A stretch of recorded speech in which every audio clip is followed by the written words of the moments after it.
are going to be, these stakes, is going to be the outside of the post. The furthest. Yeah, because you want an in from there, right?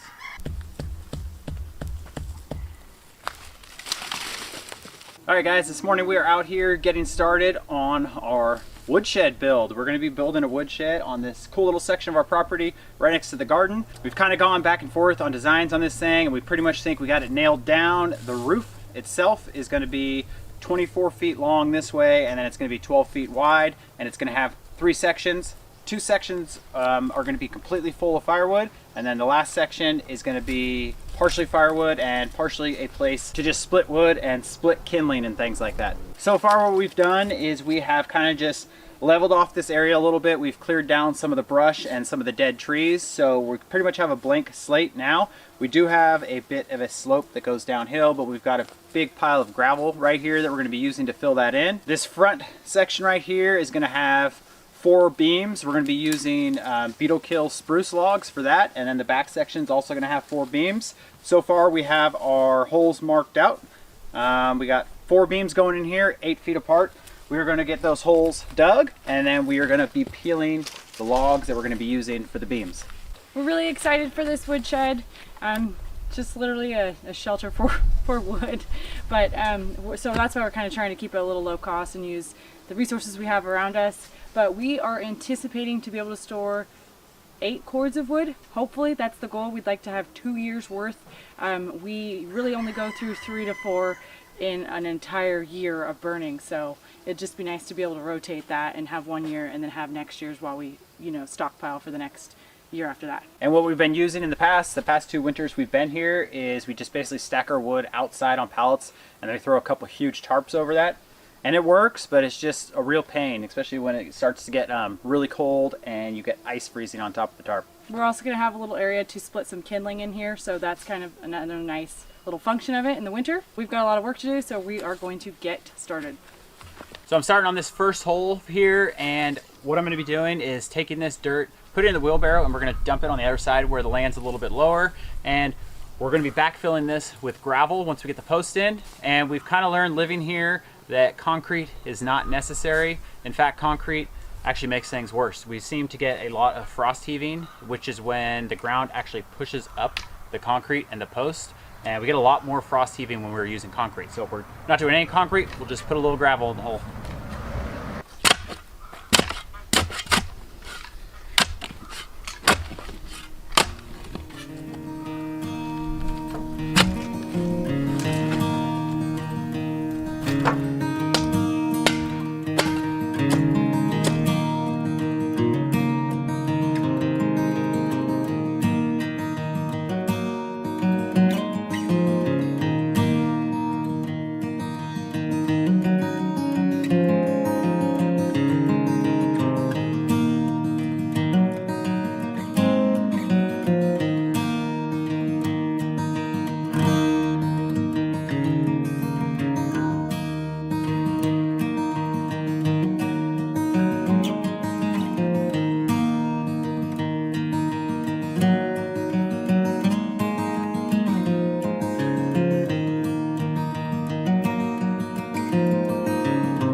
All right guys, this thing's starting to look kind of cool. We got these front 4 posts in, and we are burning the last log. It took a long time to burn all these logs and peel them, but we're almost there.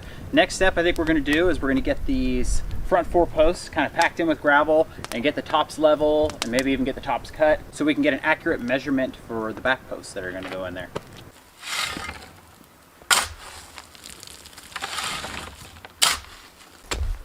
It's hard too because you really got to cut off like 3 or 4 feet off. I know.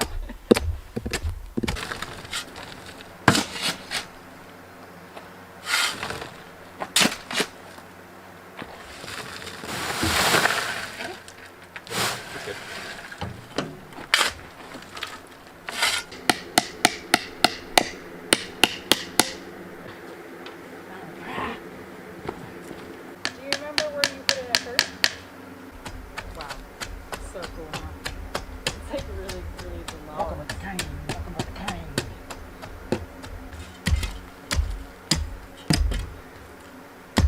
Yay!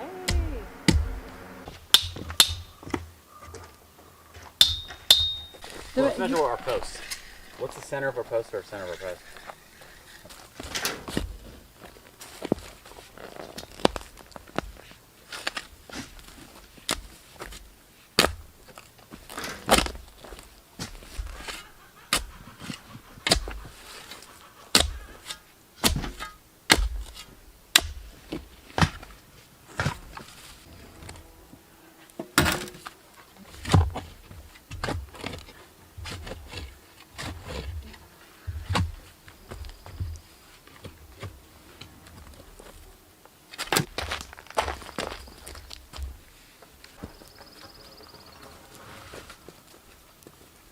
Yes, that fits perfectly in the hole.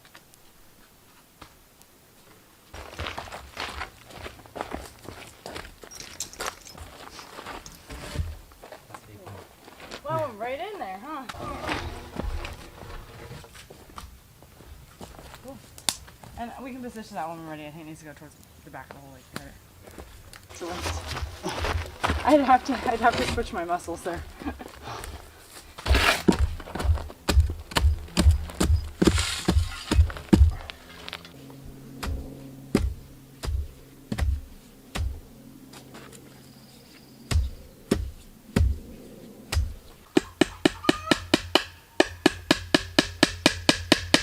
Say it's about 4 inches higher.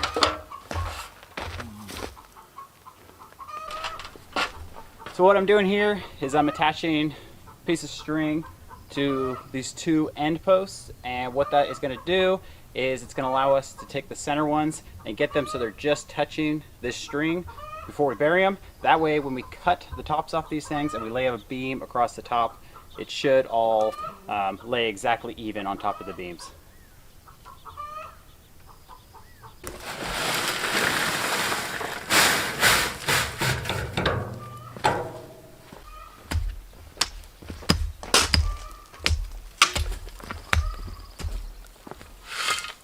Okay, so this is really exciting. We're finally at the point, well, the point that I've been wanting to get to, which is where we can level this off. We're going to leave a hair of a slope just because that's the natural way the ground is here, so water can drain back there into the bog land. But we are really excited to get to this point, and I've never been so stoked to move some gravel around. Yeah, this thing is turning out awesome, and it's going to be like a big heavy-duty woodshed. We are taking a lot off of these posts. We kind of left them extra long, and then we're deciding what's our measurements for Yeah, them? I think at the top of these posts, these front ones, we're going to cut at about 9 feet, and then the back post we're going to cut at about 6.5 feet, and we're hoping to get a pretty good little slope. We're really excited that we use these big logs. I think they're super sturdy and going to be great for this structure. Eric's going to show you guys around and show you kind of how this thing's going to be on the inside. So the woodshed's going to have 3 compartments. The one right here in front of me is going to be wood. You're going to access the wood from inside here. This center compartment is going to be mostly open. It's going to be for splitting wood, chopping kindling, and then we will stack some of our birch wood in the back. And then this side right here is also going to be all firewood and that you're going to access from this point right here. And that's pretty much it. Basic design, and the roof line is going to run higher on the front and then drop down lower on the back. So like Arielle said, our next step is shoveling all that gravel into this big low spot right here and see if we can get this thing a little less of a slope.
We're getting ready to cut these posts to the actual height that we are going to need them, and I'm going to show you guys what we figured out works for us. Our land here, like we said before, is a little bit sloped down, and we're going to leave it like that for drainage. So we're going to be using a 2x4 and a level, and we're going to get the roof line all exactly the same level.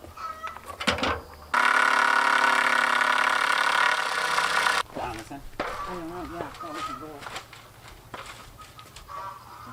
Nailed it.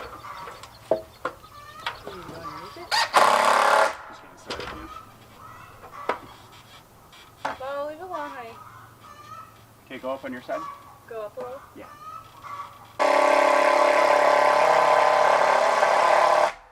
You want to check it again?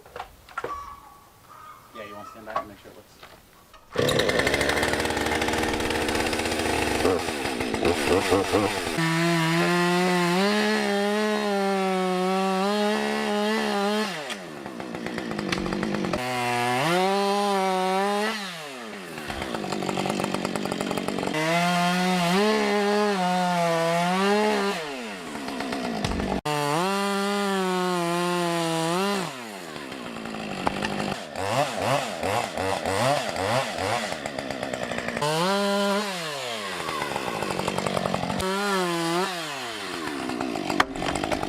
Alright guys, we got our posts all cut where we need them, and that's pretty much going to wrap up this video. I think today we're going to be cutting down this dead tree we have here, and the next time you see us working on this, we are going to be actually using a chainsaw mill that we bought for our chainsaw to cut some of the beams we're going to be using up top, and we'll probably get to working on the roof. But that's going to be it for today, and we'll see you guys next time.